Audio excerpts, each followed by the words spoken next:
Welcome, everybody, to Catfish Weekly. Along with Chad and Josh, I'm Lyle. And boys, you come up with a good one this time. This is something I had never thought of. So we'll get to that in just a minute. It's going to be a lot of fun. Hope everybody in chat enjoys it. I have results from the Indiana Catfish Association tournament over the weekend at Angel Mounds. Fifth place was Mike and Jared Mitchell, 51.10. Fourth place was Marvin Knepp and Terry Yoder, 71.43 pounds. Third place was Greg Stockton and Josh Richmond, 72.38 pounds with a 46.57 big fish. Second place was Morris Arnold, Floyd Chamberlain, 87.92 total weight.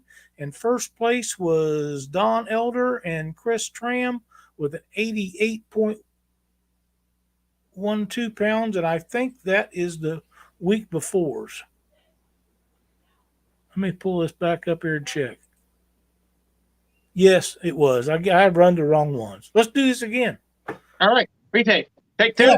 This is what happens when we go early. It's still the Indiana Catfish Association, but it's from Leavenworth.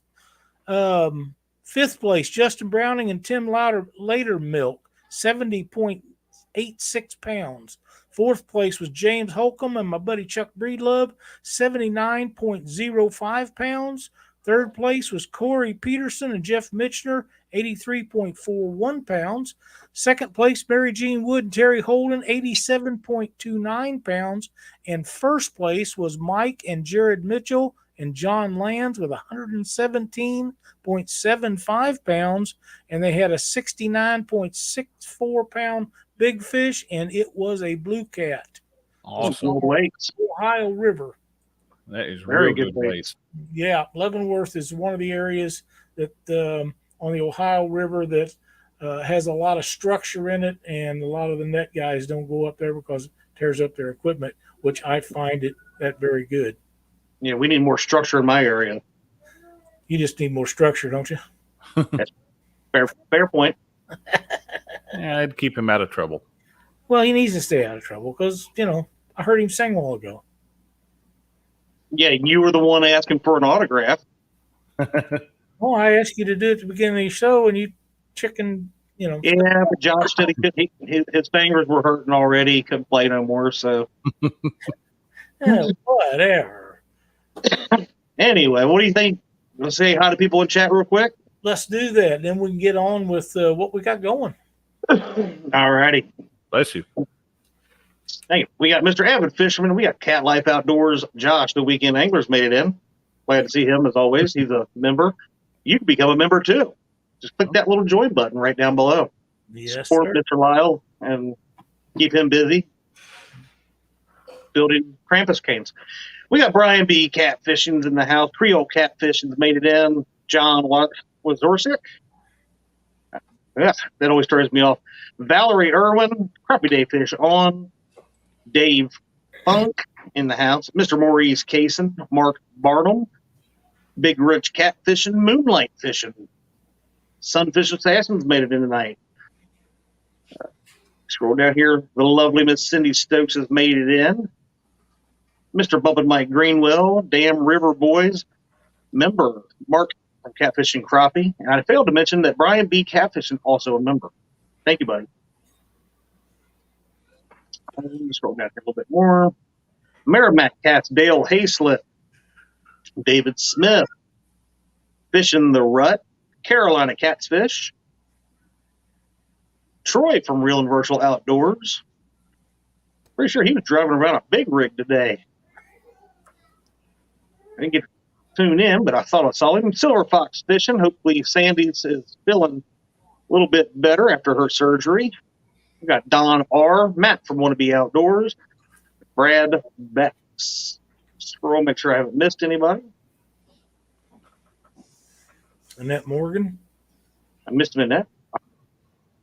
What a loser I am. Solo Texan Adventures made it in. And I am to the bottom. That's awesome, man. Glad to have everybody in chat.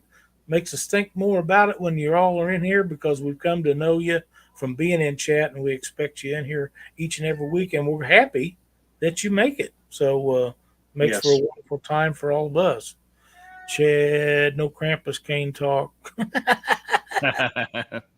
8-weight fly rod. Yeah, we're waiting on blanks and stuff right now, so I have to slack it up. Somebody else I thought I missed, or you missed, but I think you got it covered. Solo Joe tech, Ziegler? Ricky. Yeah. Okay. There's Van, V3 Customs. Gotta say hello to Van. Hello, Van. You just say hi to him because he gave you my reel. Yeah. Well, that's whatever. Will Ziegler. All right, boys. Chad, you and Josh come up with this idea for the show tonight. One of you explain it, or both of you, and tell everybody what we're going to do and how it's going to work. I'll let Josh take this over, because if you haven't tell, he's the only one with not a hat on, because his head is so big and full of ideas. Right there. He's like that Martian that wants to take over the world. Go ahead, Josh. All right, there we go. All right, what we're doing tonight is a Fishcathlon. And the way it's going to work, we have some topics lined up. And here in just a little bit, we're going to put those up on the screen. And Lyle is going to read those off to us. We're going to select us a topic, discuss that for a little while, and then probably 15 minutes or so, and then switch over to another topic. Just try to blow through some stuff real quick and see what we can come up with. There's Van. Oh boy, man! You should just give that reel away, Lyle, and I will be the first one happy to take it from you. That ain't going nowhere. You don't have to worry about that, my friend. It'd be fun to make a competition out of the Fishcathlon, but I don't really know that we could have done it tonight. We need a guest or two if we're going to do something like that. So. That's right. Yeah, we just thought, changing it up a little bit, come up with some talking points as little topic headers here, and we will have fun with it. And by the way, before we get really into this, live high football rules. And I really wanted to see Lyle in a suit. So yeah, that's as close as you probably get.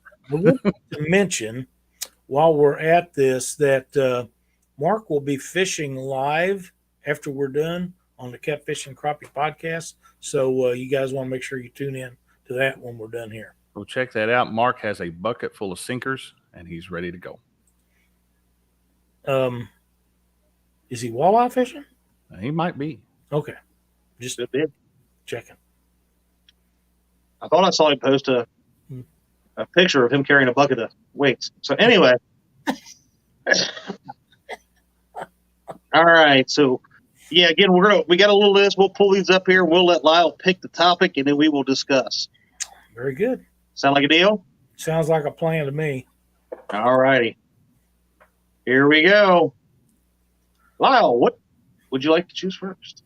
Are you guys going to do this one at a time, or both? We'll all three of us discuss. Yeah, we'll it'll be a family discussion. Yeah, just read if you want to read off the topics for everybody. Okay, the topics are catfishing techniques, boat repair, tournament ethics. I want to get to that one, but I don't want it to be first. Pulling boards from Noah's Ark.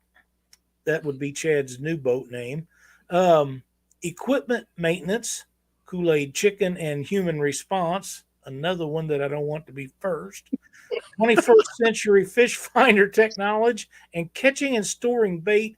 And that is where I'd like to start, catching and storing bait. All right. Catching and storing bait. It is. We're getting to that time of year where that's going to be a good thing to do. So Mark's after the Kool-Aid. Oh, man. All right. Who wants to go first with catching and storing bait? Go ahead. All right. Well, I like to go down to my local bait shop, open up their freezer, and store my bait from theirs into mine. Oh, now this becomes actually the time of year where, depending on location, for me catching skipjack, I know.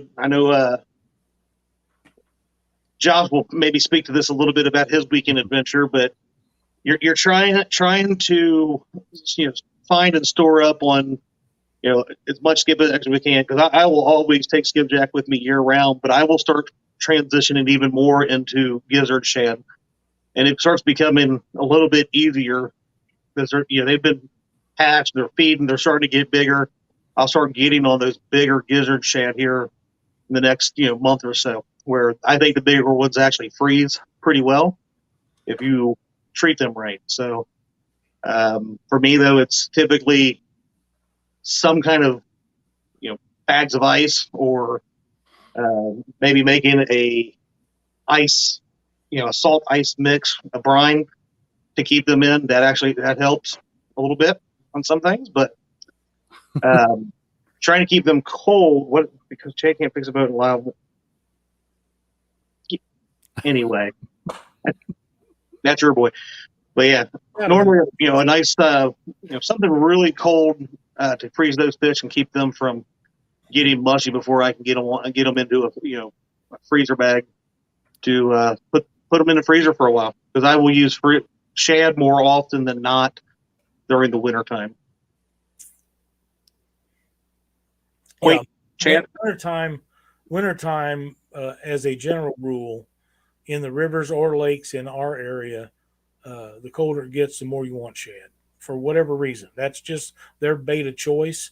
I think moon eye will still work if you can catch it fresh. Which reminds me, I never did find out how your frozen moon eye didn't do very good. Oh, it didn't do good? I didn't. My frozen moon eye did not do very well at all. Everything that I had was chomped down on and let go. Yeah, wow. That's the experience that I had with it. The one time I tried it before is why I didn't ever do it again. But shad, the fish have to be big for shad to preserve well. If you're keeping it very long, because their bone structure is so brittle. It's just very thin. It's really hard to keep them. It's best if you can keep them for a couple of days on ice or use them immediately. I like to keep them live and cut them up live and do them that way if you can. But in the wintertime, that's really hard to do. But if you do get them, they'll stay live in your live well in cold weather fairly well, at least till the end of the day. Oh, yeah. Turn them back, not a big deal. But that's my thoughts on that. Of course, frozen skipjack seem to work where there is skipjack pretty much. Yep, I usually take. We're coming into the time of year where the skipjacks are going to make a second run for us. I actually drove down yesterday. Those of you that have me on Facebook probably saw the picture of the giant skipjack that I caught yesterday. It's huge, but caught a few like that. Turned all those loose. They weren't worth messing with. But as the water cools off, the first thing that happens, the shad are going to go to the backs of the bays, and they're going to be easy to catch. They're going to be stacked up on each other, and they are. It's a real good time to catch those. And as the water cools, I like to take and get some of those, bring them home and flash freeze them. The larger ones, probably 6-inch or bigger shad. Flash freeze those, get them vacuum sealed, and they will last. They'll last a year easy, and I've used them up to 2 years old without them being mushy. The trick is getting them flash frozen, vacuum sealing those in a single layer. That way they don't sit there and freeze or burn real bad to get all that air out of the bag. But do we need to go over the flash freezing method right quick? I'll talk about that real quick for those that aren't familiar with it. What I do is take and get me a cookie sheet or a baking sheet, whatever I can get a hold of, put some wax paper down on that, and set those fish on there, just single stack, and I'll throw them on a rack in the upright deep freezer, just long enough for them to freeze solid. And then once they're frozen solid, you pull them off the wax paper. If they don't want to come off of it, it's wax paper. It rips real easy. And you throw that in a vacuum sealer bag, suck that down. If you don't have a vacuum sealer, they're great to have. But if you don't have one, you can use a Ziploc bag. And a trick with that, fill your sink up with water, hold that bag underneath the water and start squeezing, and you'll get almost all of that air out of there. That's right. And 5-gallon bucket works too. Yep, 5-gallon bucket work. You can also take those and mix a salt brine up if you're outside or in your boat, and put them in that, and it'll flash freeze them right quick. Yep. And then put them on ice and freeze them when you get home. And I have been told by several people have told me this. I don't know that it makes a difference. I've done it both ways, and I've caught fish with my bait both ways. But they said I've been told when you're making your salt brine, use non-iodized salt. You know, the salt without the added iodine. I don't think it makes a difference. They say it for a reason, though. You know what I mean? Enough people have told me that, and you know what? The non-iodine salt is usually a little bit cheaper at the dollar store. So you go ahead and save yourself some money anyway. Yeah. I see Parker has quite the comment for you, Josh. Parker has a comment. Oh, man, Jerry. Don't gut your fish before you freeze them. That's correct. No, I don't. I never gut my bait fish. Yeah, no, I don't gut my bait fish. Not unless I do it when I'm getting ready to use it. Now, if I'm freezing fillets, of course, then I've just filleted the fish out. Yeah. Feed salt. Cheaper and dissolves better. That's a good idea, too. Whatever save you a buck. Mm-hmm. And it won't be iodized either.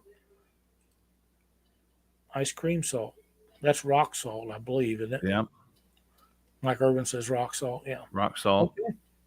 Any more comments on this topic? Rock salt made me think about when we were younger, and that's what all the old timers around us would load up in their shotgun shells. You get caught on their land, they pepper you with it. Right in the patoot. Yeah. Uh-huh. Yep. It's hard on barrels, though. Sea salt. Yep. 50-pound of rock salt, $6. That's $6. That's cheap enough. Yeah, that's the way to go right there. Yeah, it is. You can also use the stuff that you use to treat swimming pool water.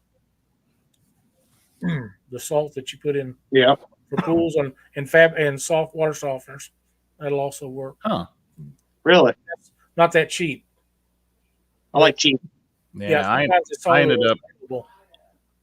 Where was it? I was at the dollar store one day and bought one of those little plastic containers. I don't know, you put salad dressing in them or whatever. They've got the little flip top lid, and they'll hold it. What's that? Dukes or Hellman's? Oh, Hellman's if you're going to put mayonnaise in it. But sorry, I couldn't help. I've been Sam's all day. I've never had Dukes. I would try Dukes. I've never. We don't have it around here. Roger says this time of year you can pick up pool salt really cheap.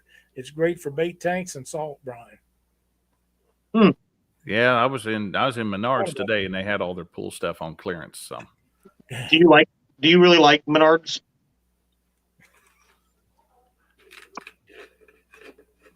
Let's pick a topic. All right. Lyle, pick the next one. How about boat repairs for 100, Alex? All right. Here's my spiel on boat repairs. Have All good J-Dog. friends that know what they're doing, like J-Dog. But yeah, I think really learning to do it yourself is definitely a needed thing. Obviously, maybe even if you don't have time to learn as much as you can. I'm one of them people that I don't know a lot about, boat, repairs and all that stuff. So yes, I do have people like Jason that helps me out. My buddy Bill that helps me out, but I do ask questions. I don't want to be that guy that has zero idea. So I can do oil and, gear oils and, all that kind of stuff. And eventually I'll learn more, but it's always good to have people that can help you. What's that, Lyle?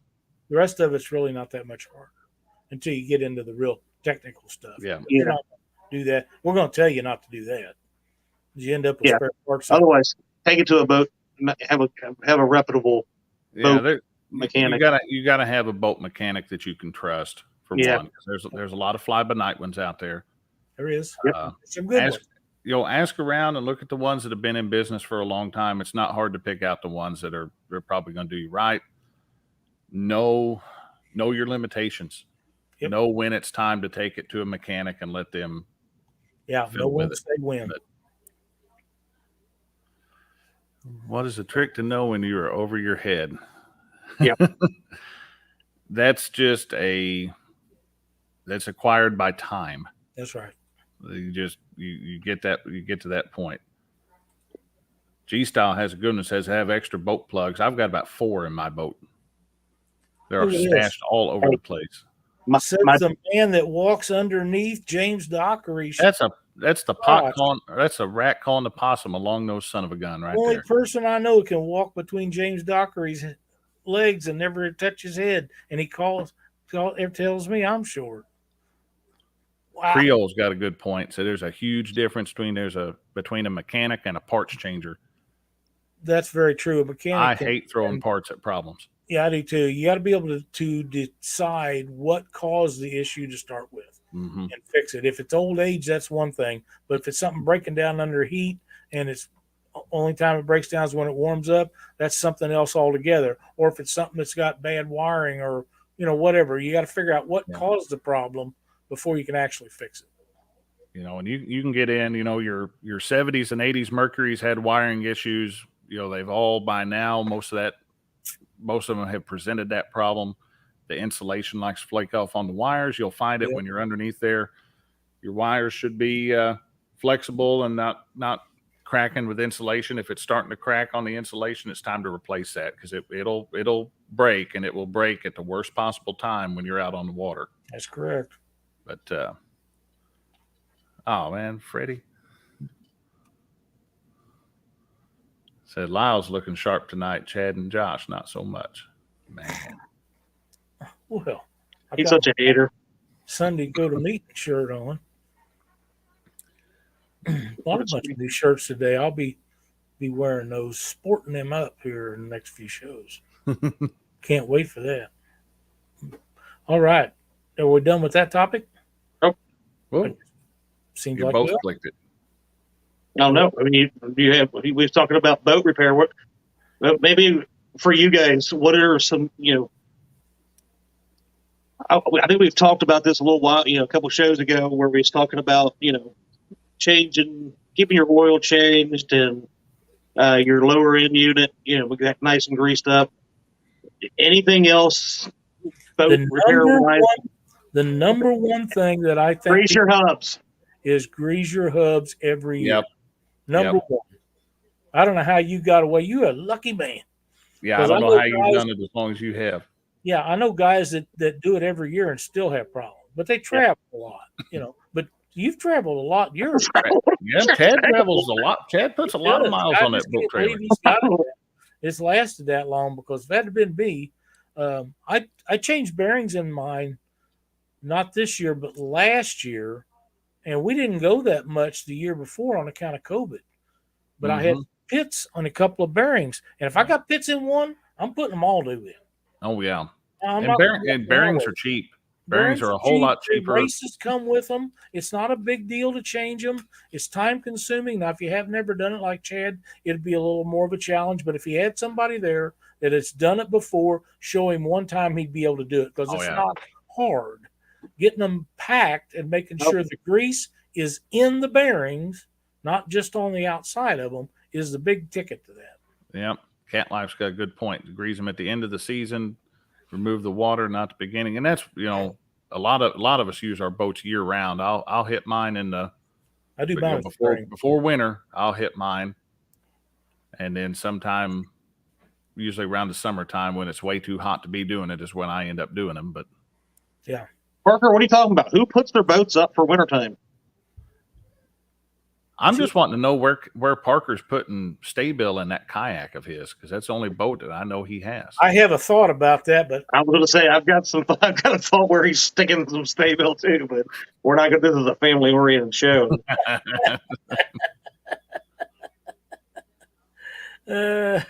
Ooh. I think that's actually something that I think people need to check more often too, though, is not just, your boat prop, but your trolling motor prop as well, is taking that off from time to time and looking at it. If your boat's been sitting through the summer for any extended period of time because of low water or heat and hot outside, whatever it is, make sure that your pee hole in the back of the motor is unplugged because dirt daubers, I know that's a small hole, but they'll plug it up. I promise. You'll get a spider in there or something, and it don't take much. Here's a good one. Mr. Doc Lang says, pull the prop check for braid line, both main motor and troller. See if I can tell you a horror story about a cascade problem that can be traced back to braided fishing line around the prop shaft. It'll eat it up.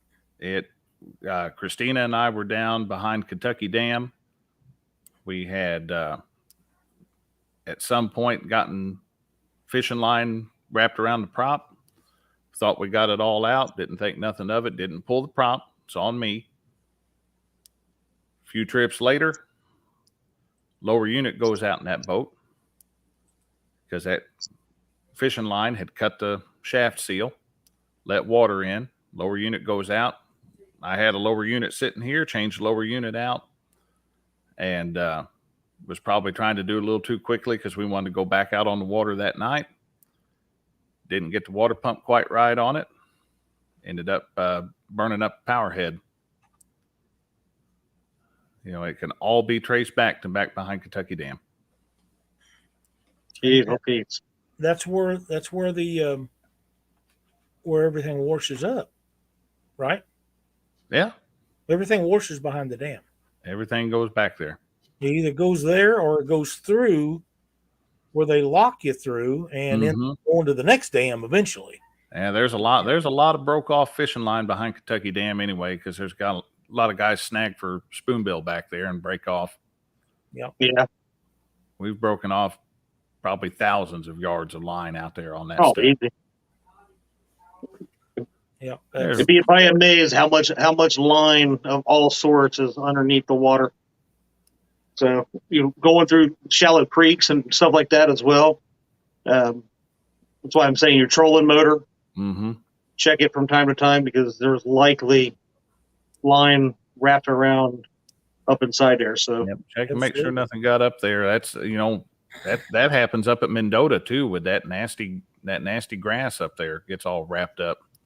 It'll chew a bearing up. Yeah, it will. Or a seal. No doubt about it. And good to see you, buddy. We'll hopefully here very soon get to see you in person again. Matt. Good to see Doc in here along with Matt and Roger and Mike Sampson and Valerie Irwin, Matt Calder. We also have Paula Smith in, James Dockery. Terry Johnson. Did I get everybody, guys? I can't see the chat.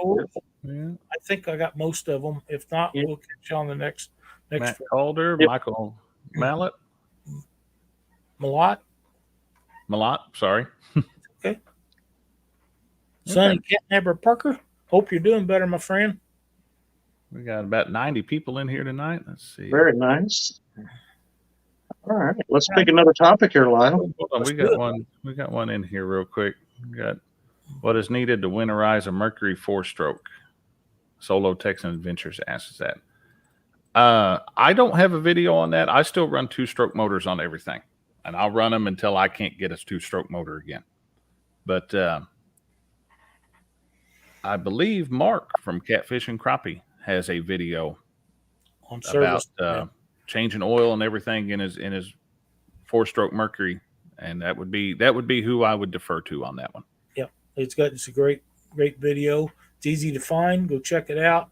And I'm not sure is a Mercury. I believe is a Mercury. Okay, it doesn't matter. The end result is it's basically the same on all of them. Yeah. There's very little difference. If you use them regularly all year round, you don't have to winterize them. So just make sure that after every use that you're draining that lower end, let that water get out of there before you put it up.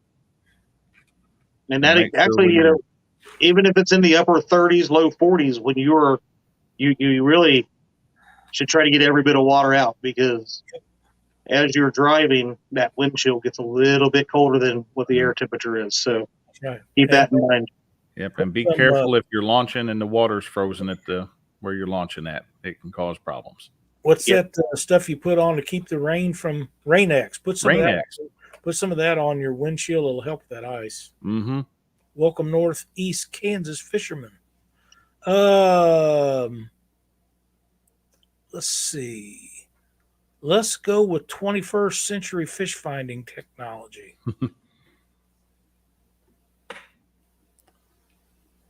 Well, I think that would probably be Live Scope coming out. And truly and honestly, the side scan and down imaging really came out. We've seen a lot of changes. Anyway, like sinkers with a hook in them, asking for they're called snagging weights. they sell them at the bait shops by Kentucky Dam. I can promise you that. Hey, Dieter, how you doing? But they've come a long way in a very short amount of time. We're looking. We've got GP.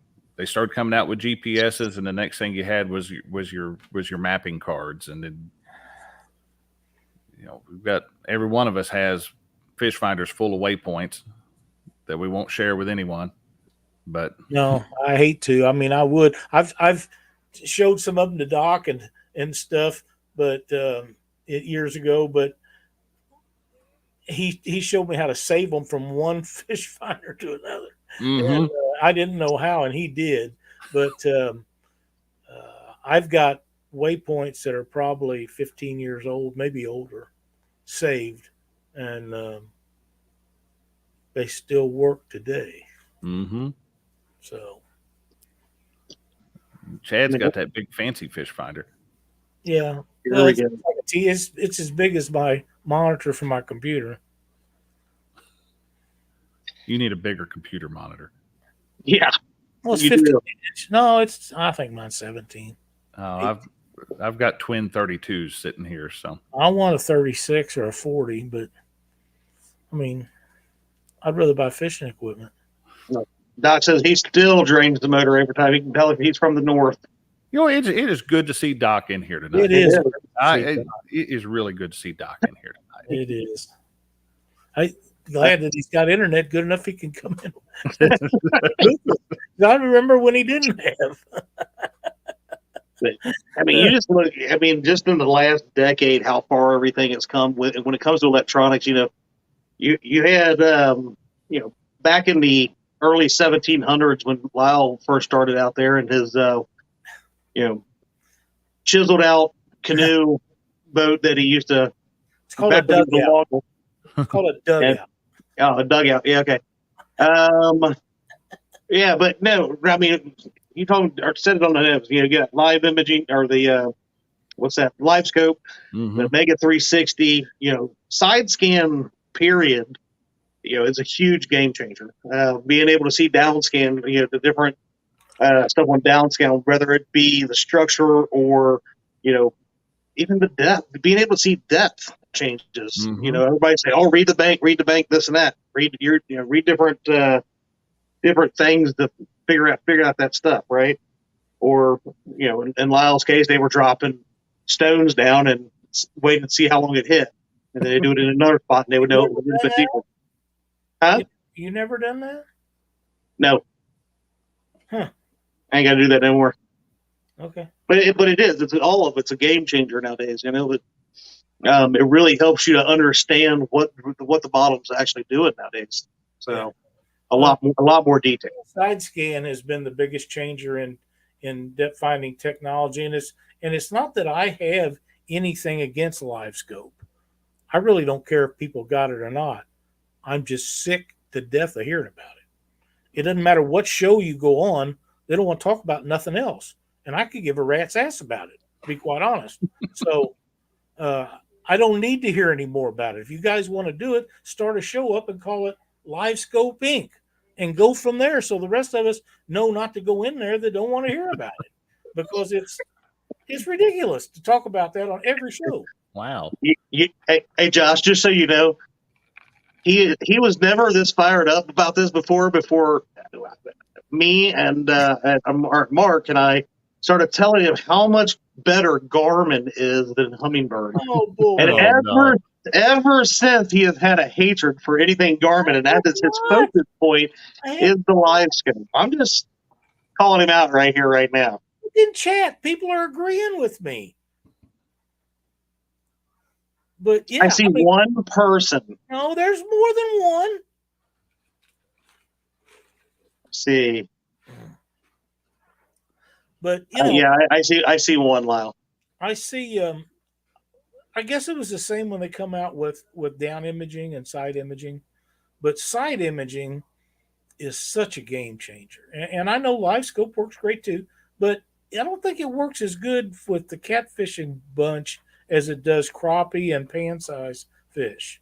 I don't think it works as well deep as like say side scan or down imaging. If you're over top of them, it's a major deal. Mm-hmm. But if I had to choose, it would be sky. And I could only have one. It'd be side scan.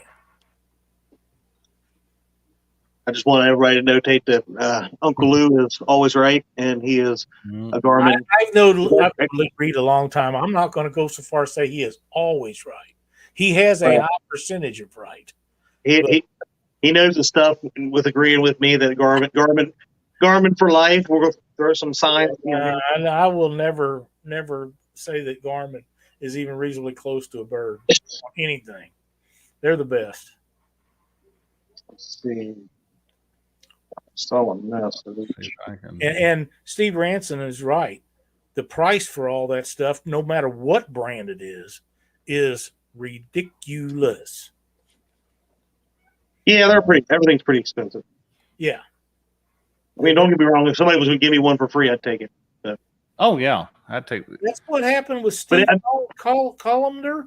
That does the, somebody give him a live scope. He was never going to get one. He was dead set against them. Somebody give him one. He started doing videos with them, and he was catching fish that he couldn't catch before. Hey, if anybody wants to give me a nice, 15-inch Lowrance or a 15-inch, hummingbird, I'll take it because I'll gladly sell it and buy like a 9-inch or Garmin, because a 9-inch Garmin. Wow. I don't know. I've got all three. I've got small Garmin on the John boat. I've got Lowrance and Hummingbird both on my main boat. I think it's what you're used to. And I will say the only one that I've ever had to open up on the workbench and pour water out of, and then seal in a bag with those desiccants to dry the whole thing out, has been my Hummingbird. You didn't use rice? Nah, every time you buy something that has that little package that says "Do not eat," I keep those and I throw them in a jar. Tons of them. You seal something up in that, putting on a heating pad, and it will pull the moisture right out of it. I've got a set of Brand X scales a guy gave me that's out in the shop that I use to hold up stuff when I'm getting ready to ship at UPS, which reminds me, shipping prices have went way up. Yeah. But I put them in there with them, and it sucked the moisture out of them. You can read them now. Steve, let's see. Oh, well, time to go again? Yes. Let's go with tournament ethics. Hold on. Can I choose it? Oh, yes. I choose tournament ethics. That was the best that I could do of my Adam Sandler voice. That was perfect. That works. Tournament ethics, fellas. Yeah. I will say this. If you are nice to people launching boats and getting your trailer backed in to retrieve your boat, and you are nice to people in the weigh-in line, and you're not a smart ass, and you try to get along with people, they will try to get along with you. If you try to be a smarty butt, they're not going to put up with you, because they already been out on that water 8 hours. They're hot. They're tired. They want to go home after they collect their check, and they ain't got to put up with you. Mm-hmm. And it's a way to get punched in the throat. I agree. And, this reminds me of a story of a dog who lost his way.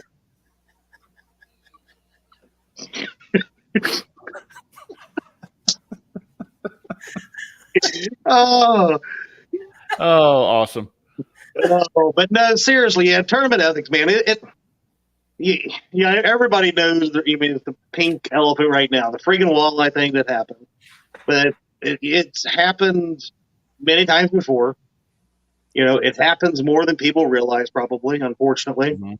Yes. And here's, I made a comment the other day. I was watching somebody's live, and they were talking about it.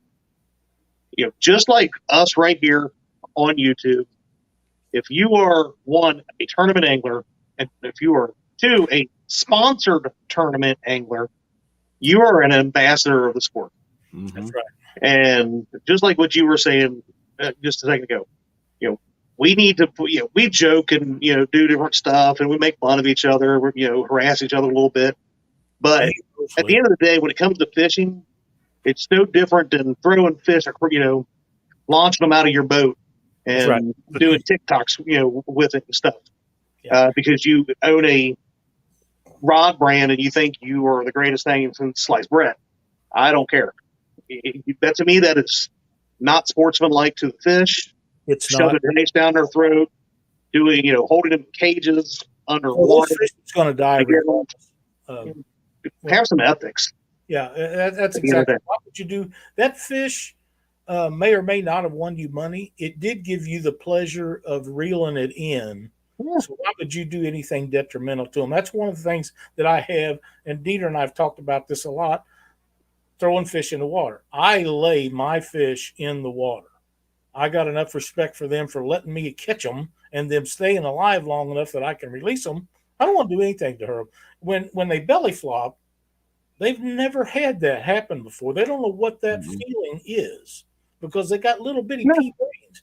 So why would you do it? Just lay them in there. It don't hurt you to bend over a little bit, and the fish will, for sure, have a better chance to survive. Oh, absolutely. Yeah, I mean, and don't get me wrong, accidents happen. We've all dropped fish in the boat, on the side of the boat. That's right. And we're talking about intentional. It pains me to drop one. Yes, intentional harm to the fish. Yeah, it's just ridiculous. I mean, if you're going to take it home and eat it, I have no problems with that. Different situation. That's what I'm saying. If you're going to take your fish home and eat it, put it in your live well, I don't care about that kind of stuff. What we're talking about is if you are catching and release, you're putting it on a show like, fishing live or putting out a fishing video, you're fishing a tournament, that sort of thing. Taking care of the fish, being respectful of it. I mean, it's no different than going out hunting and shooting and maiming deer because you haven't taken the time to go try to actually learn how to shoot. And you're, shooting them in the hind legs and blowing a leg off and letting them wander around in pain. I don't like that. I have a couple more things to say. Josh, do you want to go first or you want me to? You can go ahead and then I'll roll on it. Years ago, we was trying to take over the tournament situation in St. Louis. And I fished with a guy down there. At the end of the tournament, a bunch of them was butthurt because the guy had won 5 tournaments in a row and was getting ready to win the 6th one. And we stopped the guy on the way into the weigh-in, and they got to talking about trading fish. And I said, wait a minute, boys, you ain't be doing none of that. I'm not going to tolerate it. You're not going to do it. And if I ever hear of it again, you'll never fish any of the tournaments ever again. Now, whether it happened after that, I can't tell you. I know one guy didn't want no part of it. The other guy, it was all his idea, and he was all up to it. And that boy is still fishing tournaments today and should never be allowed to. I'm not going to mention any names or go on there. And I was in another tournament, a big tournament, where guys had overfish, one over the length limit. And the guy that run the tournament, the tournament director brought that to his attention. And he said, no, we can't disqualify that guy. And that happened. What? Just couldn't do it. I'll leave it at that. But it happened. I didn't realize what was going on until later, and then it made more sense. But it happened.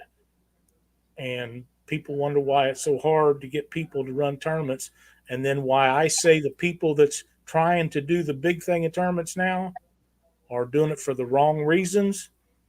That's some of it right there. And it's not about saving the fish and making sure they're alive tomorrow or the next day. It's about money in your hip pocket.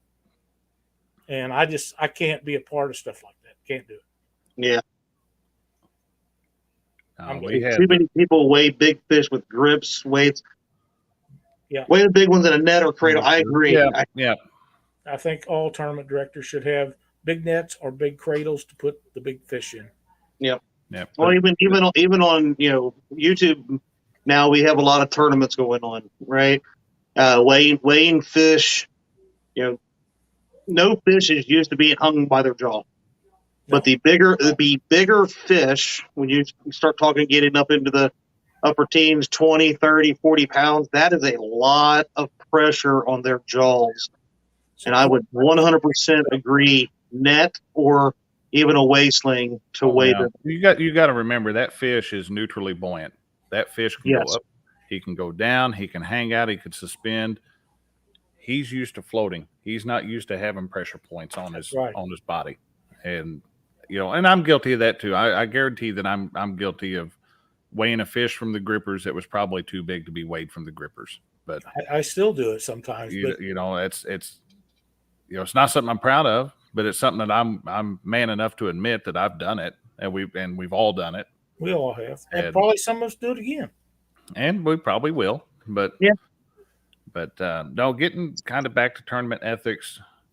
Obviously, the big thing this week has been the walleye tournament, the cheating scandal, and that has actually made national news. It has. That has people who do not fish, people who do not know a thing about tournament fishing are talking about this. Tournaments on the whole just got a big black eye this weekend, so you better believe that people who already don't like us fishing because it hurts fish are going to be watching. So it's going to be it's going to be an issue. But somebody was talking about it on Facebook. I think it might have been Sonny Parker today. I don't remember, but somebody had a thing about it and said, well, and he was right. Whoever it was made the post was right. Said ever since this came out, you look in the comments on these. Oh yeah, well this happens here, this happens there, it happens all the time. If you're seeing it go on and you're not calling it out, you're as guilty as the people doing it. I'm sorry. You're as guilty as the people doing it. Call have the guts to call somebody out right there on the spot for doing that. And I agree. I think it's a lot of things in this world. If you see something, say something. Mm-hmm. Needs to happen. That term gets beaten to death, but it's true on a lot of stuff. And it is. But we used to, you look back to the history of like the first part of the bass tournaments. The guys would bring them in on stringers. They'd have a big fish fry when it was over. Yep. And then they didn't know any better though. And then the bass anglers, they moved towards the catch and release. They were probably some of the pioneers of the catch and release movement, and it was a good thing, and it was very good for the fish. And but taking care of them, taking care of the fish all the way through the weighing process is a big thing. And getting those fish back in the water healthy to where they're going to swim off, and they're going to live. They're not going to swim away and die the next 10 hours later. And I can get on a soapbox about trailering in tournaments. I'm not a big fan of that. No, I am not either. There was one here against it. There was one here recently, about a week or so ago, that they opened up boat ramps all up and down a certain stretch of river, and basically it was around about hour and a half north, hour and a half south. That's a lot of time on the road, stopping and going, and everything else getting beat the heck out of in the live well for those fish. I'd be curious to know I'd be curious to know the mortality rate. Well, you can't find it that day. You got to put them someplace where they'll be for 2 or 3 days. That's where you can tell the mortality rate, because the next day they'll all be 5 or 6 miles or more down the river, and then that gets blamed on something else. Oh yeah. Now we've fished a few bass tournaments in the summertime when it's real hot, and one of the things that a lot of them have gone to, at least around here, is they will have somebody at the weigh-in location for the entire tournament hours. And if you've got a fish that you're questionable about, you can bring that fish in and weigh it. Now that fish, you can't ever cull that one. Right. Once it's on the books, it's on your weight. But it's better than losing it. But it's better than that fish dying. And my buddy Heath and I fished a tournament last year out on the Ohio and come up with a about a 25-pound blue. Wasn't great, but we'd take it. We get that thing in there. We start having live well issues in that portable live well I'd put in the boat. And we both looked at each other and we're like, well, if we can't get this figured out, get this thing pumping water, we're going to have to release this fish. And as much as we would have hated to do it, we were willing to release the fish and not be able to weigh him in as opposed to have him die in the live well. So we've done that before, and I don't think it ever hurt us at all. I brought fish in and weighed them early, and I've weighed a ton of fish early for other guys. But most of the time when I did that, people caught fish way bigger than what their live well is capable of holding them. I do that if I think it's going to be stressed out, or if it's first thing in the morning, we got 8 hours to go. Yeah, I'm going to go back, weigh it in, and go again. And that, you know, and that kind of goes down to knowing the body of water you're on. Right. You know, if I'm on the Mississippi River and I catch a 10-pound fish, I might not bring him in.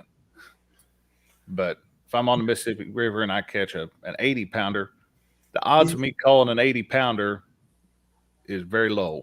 Yep, that's exactly right. We'll go ahead and bring him in and do that. But the biggest disservice to fishing tournaments, catfish tournaments, is trailering. It should be banned from all tournaments. That's the biggest disservice you can do to a catfish, is haul that thing up and down the highway, 89 miles an hour, getting bounced to death in a live well where they don't know what that beat is on these crappy roads we got now, running as fast as your little car will go. So that's the biggest disservice done to catfish tournament fishermen that there is, period. Yeah. Lyle, I think you made a real good point too. Be nice to each other. That's right. Help people out. That's why I like those. That's why I like those local tournaments, those smaller tournaments. Yeah. People will share. People will share what's working, what's not. You get back to weigh in. Of course, the competition's over at that point, and everybody's talking about, hey, this is what bait I had. This is what was working for me. This was what technique was working, and that's what it all used to be. I remember that going to weigh-ins with my grandpa when he fished a bass tournament, and those guys are out there after the tournament shooting the bull and talking about what they caught their fish on. Now, at least with bass tournaments, like you go there and everybody's being real secret. They're putting the rods in the rod locker before they ever get up there to weigh in. They don't want anybody to know what they had tied on. So, or how long, how many they got in the boat, how many rods they got in the boat, and one of the biggest, most fun things about tournament fishing. And Doc's in chat, so he can agree or disagree with that. Him and I fished a few tournaments together, well, several there for a while. You go through the weigh-in line and everybody coming up and shaking your hand and congratulating and visiting with you, because a lot of times the weigh-in lines are a half-mile long or longer. And we would visit with just tons of people. We would throw out sponsored products, give away Catfish Weekly T-shirts, all kinds of stuff. And that was as much a part of what we did in those days as anything. And seeing all the people and doing all the stuff is one of the things that I miss about it most. Seeing some of the stuff that goes on in the tournaments, not so much. Parker said to make sure you share your lead with the other competitors. I tell you what, if one good thing has come out of that cheating scandal, aside from the awareness that I think it's raised, there have been some awesome memes. Yes, there has been. There has been some awesome memes come out the past few days. So you're right. So, in closing on that subject, be a good steward of the sport. Seriously, I think do it with do it the right way. Yep. That's all right. Let's see what we got next, guys. How many we got left? Let's see. I think we got time for one more. Can I pick it? You can. Pick it, Chad. Wait. No, I'm going to let Josh pick it. Ooh. This is tough for me. Let's go with pulling planer boards from Noah's Ark. Well, I was going to go with the Kool-Aid chicken. I was torn between the two, so maybe we'll get to both of them. Yeah, maybe we can cover both real quick, because, I mean, I wasn't around for Noah's Ark, and Chad, I know you weren't because you're a tad bit younger than me, so only one of us was. Yeah, so what was it like? And how big were the planer boards? It was tough. Them damn animals wouldn't use the bathroom.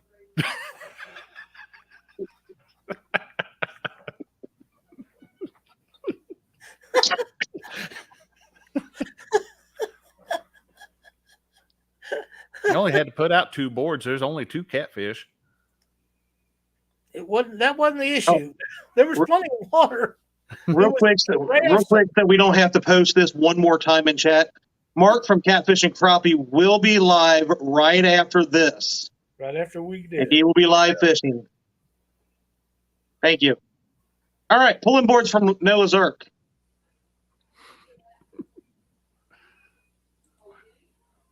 Or should we move into Kool-Aid chicken and the human response? All right, well, let's do Kool-Aid chicken and the human response. We need Dieter up here for this one. Oh, man. The human response. Honestly, it's one of them age-old things where people have been catching fish on chicken for years and years and years, decades, 20, 30 years. It goes back. I can remember being a kid and chicken livers, yada, yada. Mm-hmm. And people have found confidence in it. And for some people, it works. Some people would rather use, real bait, as far as fish that are from that water, that sort of thing. So, the human response part of it is, if you have an abundance left over from dinner that you're not going to cook and you couldn't catch bait, take it with you.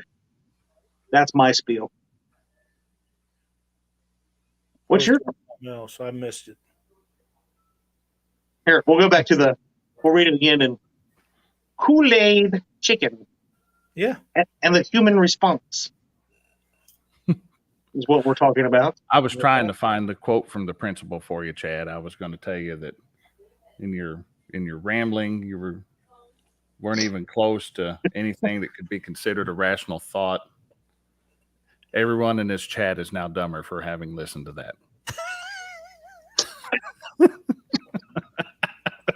Oh, look, now you done got me. You got Mr. Gadget now. Fine bait. Fish.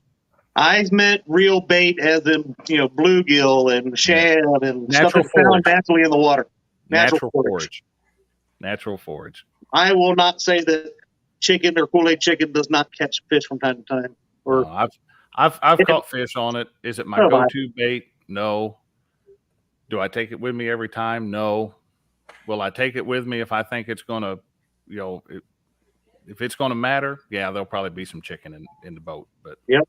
It's kind of like spraying Pam cooking stuff or WD-40 on it. Anything to make a video to get your numbers up. That's what's working. Gotcha. But I will say this. I got sick as a dog one time after fishing up there at Baldwin with Jerry Parker.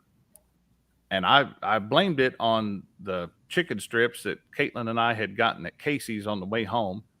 And it wasn't until the next morning that I thought about it. I'm like, I was handling raw chicken all day. Yeah. I probably got me a case of the salmonella. Yeah. So. I'll let you read the next 2 comments there, Josh. Go ahead. All right. D. Field says, at no point in your rambling, incoherent response were you even close to anything that could be considered a rational thought. Everyone in this room is now dumber for having listened to it. I award you no points, and may God have mercy on your soul. Thank you, D. Oh, I love it. No ice cream for you after the show. I'm not a fan of chicken to begin with. I've used it. Have I caught fish on it? I have. Nothing of any size whatsoever. And no way close to having any kind of consistency to it. I mean, you'll catch one day, and it might be 3 weeks before you get another bite on it around here. And I think the fish are just smarter over here. I just do. and there's no way that these guys, I don't care what the videos say or what they show, there's no way I'm ever going to believe giant fish are caught on chicken. There's not a chicken swimming around in nobody's water. It just ain't happening. Yeah, we fished a few times with. Do what? I said we fished a few times with Parker Ice chicken, but Parker Ice chicken. See, What I'm confused at is everybody loves chicken, but I have not seen people switch over to duck or geese yet, which actually does swim in a lot of waterways. Yeah. Well, if you Catfish and Dreams in the has store, just hit the jackpot right there. He said catfish or chicken is expensive compared to a cast net that has multiple uses. I was getting ready to say we was at Sam's Club today. Spent 2 hours in there. Little old thing of 3, I think it was 2 or 3 chicken breast, $12. I can catch a lot of shad for $12. Mm-hmm. And I know they eat them. I know for a fact they eat shad. Oh yeah. So I don't know. Is it illegal to use duck or goose meat? probably not. I doubt if it is legal. I wouldn't think so. I'm not saying hook into a live one. Yeah, I would. Haven't you done that? Like, honestly, how many baby ducks do you think get swallowed by fish? I've seen it happen A lot. A lot. More than you realize. I've seen a mama duck and about 6 baby ducks swimming along, and then a big splash, and it was after that it was a mama duck and 5 baby ducks. I know that they will eat nearly blue heron. That's another one. They eat a lot of. They eat frogs like there's no tomorrow. Oh, they'll clean your pond out. They will clean them out. And the price of meat in a store, I look for a lot of integral parts come deer season be saved back for catfish bait. You could use the liver. You could use a lot of other parts of the inside of a deer. The heart. You're going to throw most of that away anyhow. Most people don't keep that stuff. Some do. I know they do. But if you're going to use it for catfish, especially if you're catching eating sized fish, perfect. Might as well use it. Or if you have a locker plant close by, you can go get them parts because they don't sell all of that out of all the beef and hogs and stuff that are butchered. Yep. That might be something neat to try at some point. Yep. But, at $12 for a package of a couple of chicken breasts, that's ridiculous. He's on the grill, throw some Frank's Red Hot sauce on them, do them up. And I'm not a big chicken fan, but I'll eat them. Creole wants to know if buzzards count as stink bait. Puke a gallon bird. Yeah. What was the other question you guys wanted to top off tonight? Well, I mean, the only 2 we had left was equipment maintenance, which I think we kind of touched on recently, but catfishing techniques, which I think could be a little bit of a quick conversation here if we wanted to go through it, just talking about, because you are coming into much colder weather. To me, conditions dictates a lot of how I fish, whether it be faster moving current, water temperatures, stuff like that. Slow moving current, cold water. I will still drag baits. I just drag it a lot slower. Have to.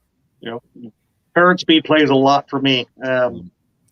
Certain current speed at a certain speed, I'll start doing more suspend fishing, and then anchoring last, if at all. Yeah, I usually hit the anchor about the time about 50 when that water hits that 50-degree mark.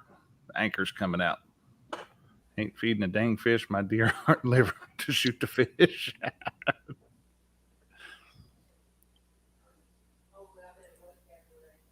I got to talk about fit catfishing techniques. Where does dragging baits now rank on your list of favorite techniques now that you had that last tournament? In a lake, I enjoy dragging baits. Okay. On the river, you still have not seen me do it. So you're saying it's moving up the list at a rapid pace. It has moved up the list on a lake, on a flat, on a mud flat that I can control, and I know I'm not going to spend all day snagged. I'll probably be dragging baits out there. In fact, we might probably be start off dragging baits here in a few days whenever we're fishing a couples tournament. So nice. Very nice. I think that dragon is one of the upper echelon parts of catfishing. I think that it's a very good way to catch fish. I think on the rivers, planer boards with the trolling motor going forward like you was back bottom bouncing, except going backwards, I think is an excellent way to do them. And nobody knows about that. Never told anybody about that before until right now. That is a really good idea. It is, because the current will keep the boards pushed out away from you. The trolling motor will slow down your drift, and you're going backwards. Yeah, I've used planer boards on the anchor before when we've had fast enough current. Yep, we were anchored up wanting to fish this barge that was over here, and I let that out and it just let out enough line to let that board work over where it was precision. That's it, and you can make it as precision as you want it to be. Yep, we caught decent fish that day off of that. So. Yeah. Brush piles, you can put it right next to brush piles, especially good for channel catfishing. If you're in an old root ball or something, you can push that right up there. And remember, however deep the water is there, that's how much line you want out, because the current will take it back that far. Stay out ahead of whatever your target is a little bit. I've done that for years. Like I say, this is the first time I ever told anybody about it, but now everybody knows. But that's a fun way to fish. Very, very interesting. I think that was the last one. One thing I will ask, just to repeat it one more time, is we have 74 thumbs up. We've had about 100 people in here most of the night. Please remember to hit that thumbs up for Lyle. Thank you. Greatly appreciate that. We have a lot of fun doing the show. We do need the thumbs up, and we do need subscribers all the time to keep it going. We have a guest for next week, so we'll get a thumbnail pulled up for that. It should make for a really interesting show. We haven't done any shows on tournament fishing, but that's what next week's topic will be. Is that not right, Josh? That is right. We're going to be discussing tournament fishing, and really we're going to be talking with somebody who, up until recently, had never set a tournament up. So hopefully he's going to be able to give us some of the pitfalls that he encountered, and hopefully help some people out if you were wanting to set up a tournament, to show that you don't have to be the cream of the crop to get a tournament set up. Anybody can get one set up, and he's going to talk with us what he went through. What am I missing here? I'm getting messages from somebody on my other screen. I put my phone on silent. My phone was getting blowed up. So,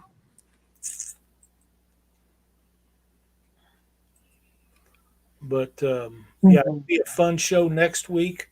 Yeah. I know that Thursday we have the bait shop coming on at 7, followed by the Panfish Nation show with Mark and I. And Mark will be going live after we're done here. And then we'll be back here next Monday night. Anything else that you guys got going on or we need to talk about? Great comment right here, folks. I use a range finder on planer boards now. Huh. Have had one in my bag for the last 15 or 20 years. See, Doc, you got to come in here more often. We've all missed you, Doc. That's something else that I never told anybody about. That's an awesome idea. The reason that I originally put a range finder in my boat was for guys when you was anchor fishing and guys pulling in right in front of you, throwing out their anchor to see if they was too close. That's why I originally started putting it in there, and then we got to adapting it to planer boards and how far there is. If you have that, you can. I also use line counter reels, so you can let them out and put them right back the same distance away from the boat as they was the time before. Hey, Dave, good to see you in here, Dave, Double Hook Angling. So that's some good stuff right there, Doc. It really is. Everybody don't tell everything that they do. Nope. But if you pay attention, you'll eventually hear about everything. But sometimes you have to listen really, really close. Mm-hmm. Especially with tournament guys. It's not that most of them won't tell you the truth, but most of them won't tell you everything. No, they do tell you. You have to listen real close to get it. And I never was one to hold secrets. If you asked me, I'd tell you. But just like some of the things we talked about tonight, if nobody asks about them, why volunteer? If it's working for you, but you got to have something in your hip pocket to be successful. You just have to have. And I think that's why a lot of the big guys, and when I say big guys, Jason and Daryl Massengill come to mind right off the bat. They're probably the two most successful tournament catfishermen that I'm aware of. And they got stuff in their back pocket, I promise you, that you're not telling about. And it's not the tree that they tease Jeff Dodd about. It's not that. It's just not. Them guys have got it going on. And if you want to learn how to catfish, you just follow them two around for a while. And you might not learn anything, but you'll see them pull in a lot of great fish. The Squirrel says, a fishing guide once told me one time that his clients ask questions, but rarely the right questions. Yeah, that's it. That's it. You know, that's sometimes you can go, sometimes it's worth going out on a guided trip, whether you're catching fish or not. Keep an eye and ask questions about how you're presenting the baits, and you can go out there and learn. That's worth more to you than one day on the water catching a bunch of fish. That's right. Learning and being able to go out and repeat that on your own waters. If you hire a guide, ask them if you can ask questions, and they'll tell you answers before you ever go. And the most important thing about a guide is the first thing you want to ask them is if they got a Coast Guard 6-pack license and are legal to take you out. And if they do not, tell them, I'm sorry, but I'll find somebody that does have that qualification. Even if it's legal in your state, because the safety factor alone of having that Coast Guard 6-pack license is worth everything. That's the truth. So, we definitely need Doc in here more often. I'm getting all kinds of. I'm gonna need to get me a rangefinder. Dear, you hear that? Hopefully, you're on Amazon right now looking at rangefinders for I can recommend. I tell you what, if you want to see what they look like, let me get this treble hook out of this one. Why do you have a hook in it? I know, right? Something. This is a Simmons Archery rangefinder that I took out of my thing when I had it in here the other day and laid it here to clean it up. As you can see, the thing is all dirty from being hauled. Oh, see, you're not even taking care of it. Just go ahead and send it to me in the mail. You're not going to take care of it. It's a Simmons. These are very inexpensive. It's extremely accurate. I know up to 1,000 yards. Oh, wow. So, and this one's old. So I wonder if I can see my work from here, so I can call my boss and say, "Hey, boss, can't see. I can see myself. Not going to be in today." I don't know anything about that, but there's a lot of uses for them, especially if you don't have line counter reels. A lot of uses for them in a boat, and they're not terribly expensive. The Simmons is one of the cheaper lines. They make a real expensive ones too, but then again, I'm the guy that's got an $800 pair of binoculars that I take in a boat. But I found those in Colorado elk hunting one time. Oh, poor thing. Yeah, I tried to get them to the rightful owner. Nobody claimed them. All right. Anything else, fellas? What do you got going on, Chad? This week on Bait Shop, we'll have more guests coming in that will be fishing the couple showdown that is October 8th, 9th, 15th, and 16th. We are still looking for people to round out some of those spots. If anybody's interested, I think we have a little bit open every day. So we'll see what's going on there. Tune in. See who joins us. How many do I have right now? I want to say there's probably about an average of 6 people per day. So, 6, 12, 24 couples right now, roundabouts. So you got how many openings left? That'd be 8. It's anywhere between 6 and 8 spots open right now. Okay. So it keeps going back and forth. We've had to have a few people they've had to drop out due to a few things. I actually got one message today for somebody that is interested in taking one of the spots, so I haven't got to clean all that up yet. So Did we find out if Dominic Hollis lived through last Thursday night or else? I have not seen, heard anything about Dominic Hollis or his existence. Did he get in trouble, or did Chad make him in trouble? No, he was getting in trouble on his own. He was doing a good job on his by himself doing that. Okay. I must have missed part of that. But then again, when you're doing your show, at some point I have to get everything ready for the next one. Yep. So Not to worry. what's up with Josh for this week? We're going to be working on a CatMax reel this week for Short Tip Saturday. It actually stems from a question that was asked during our reel maintenance episode a few weeks ago here on Catfish Weekly. We're going to be taking it apart and fixing it where when you push the thumb bar button to release the spool and make your cast and turn the handle. Right now I've got a CatMax reel that is not, re-engaging. When you turn the handle, you're having to fiddle with it to get it done. We're going to get that straightened out so that doesn't cause that problem, because evidently more than just me are having issues with that. So, okay. You know what you could always do to repair a CatMax? What's that? You can throw it in a garbage can and go buy you an Abu. I thought you were going to say throw it in the river, because that seems to be your go-to thing. Hey, if it adds more structure to my no, don't be. Oh, shoot. Oh man, Doc, thank you for joining us tonight. We appreciate it, along with everybody else that's in chat. There's Alana's in there. Hey, Alana. Hey, Sean Abney, Christopher Norman, fishing the rut. That's me. That's what I done. Fished the rut. When the boys was deer hunting, I'd drop them off their deer stands and I'd fish. There we go. I used to do it all the time. They enjoyed it, and so did I. And if they got something, we pulled it in.